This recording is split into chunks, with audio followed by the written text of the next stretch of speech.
घर आवरायला घेतलं की एक गोष्ट कळते, धूळ कशी येते हे अजून वैद्यनालाही समजले नाही.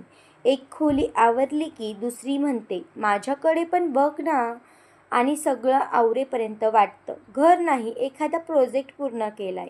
पण गंमत बाजूला ठेवली तर भगवद्गीतेतील एक संदेश नेहमी आठवतो, मन लावून केलेले कर्म हीच खरी पूजा आहे. आपण झाडू फक्त जमिनीला मारत नाही, थोडा थकवा, थोडा आळस आणि कालची केलेली धावपळ मनातून झटकत असतो.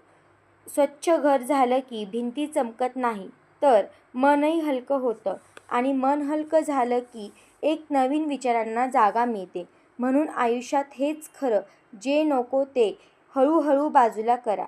राग, तक्रार आणि नकारात्मक विचार यांचीही थोडी डीप क्लिनिंग करा, जशी आपण घराची करतो.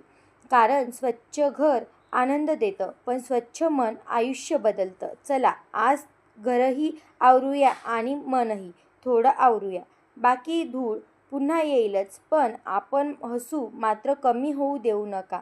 कारण हसून खेळूनच आयुष्य जगायचं असतं. कारण आयुष्य फक्त काटायचं नसतं, दिवस फक्त घालवायचे नाही, तर ते जगायचे असतात. व्हिडिओ कसा वाटला कमेंट करा.